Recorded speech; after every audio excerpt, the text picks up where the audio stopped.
गांव के किनारे एक पुराना पीपल का पेड़ था। उसके नीचे अजय की छोटी मोची की दुकान थी। लकड़ी का तख्त और पुराने औजार पड़े रहते थे। अजय सुबह से शाम तक चप्पलें सिलता था। उसके कपड़े साधारण थे, लेकिन आंखों में बड़े सपने थे। काम के बाद वो किताब खोलकर बैठ जाता था। गांव वाले हंसते थे। लोग कहते, मोची पढ़कर क्या करेगा। अजय सिर्फ मुस्कुरा देता था। उसकी माँ चुपचाप उसे देखती थी। उसे बेटे पर भरोसा था। कुछ समय बाद उसकी शादी कविता से हुई। कविता पढ़ी लिखी थी। वो शहर जैसा जीवन चाहती थी। उसे बड़ा घर पसंद था। शादी के बाद वो गांव आई। छोटा घर देखकर चुप हो गई। दुकान देखकर निराश हो गई। अजय ने समझाने की कोशिश की। उसने कहा, थोड़ा समय दो, मैं कुछ बड़ा करूंगा। लेकिन कविता अधीर थी। उसे तुरंत बदलाव चाहिए था। एक दिन पंचायत लगी। गांव के लोग इकट्ठा थे। किसी ने अजय पर ताना मारा। सब हंसने लगे। कविता को बहुत बुरा लगा। गुस्सा फूट पड़ा। उसने सबके सामने अपमान कर दिया। कहा, यह सिर्फ मोची है।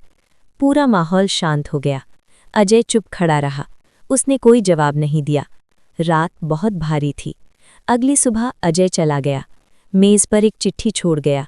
लिखा, कुछ बनकर लौटूंगा। माँ रो पड़ी। शहर में नई जिंदगी शुरू हुई। दिन में मजदूरी करता था, रात में पढ़ाई करता था। थकान से शरीर टूटता था। कभी खाना मिलता था, कभी नहीं मिलता था। कई बार परीक्षा में असफल हुआ। लोगों ने फिर मजाक उड़ाया। फिर भी वो पढ़ता रहा। हार मानने से इनकार किया। साल दर साल बीतते गए। इरादा और मजबूत हुआ। आखिर एक दिन रिजल्ट आया। उसका नाम सूची में था। वो अफसर बन गया। उसकी मेहनत जीत गई। उधर कविता की जिंदगी बदल गई। दूसरी शादी भी टूट गई। पैसा भी चला गया। सहारा भी छूट गया। वो नहर किनारे झोंपड़ी में रहने लगी। दिन मुश्किल से कटते थे। कोई साथ नहीं था, बस पछतावा था। एक दिन खबर फैली, कलेक्टर गांव आने वाले हैं। सब लोग घबरा गए।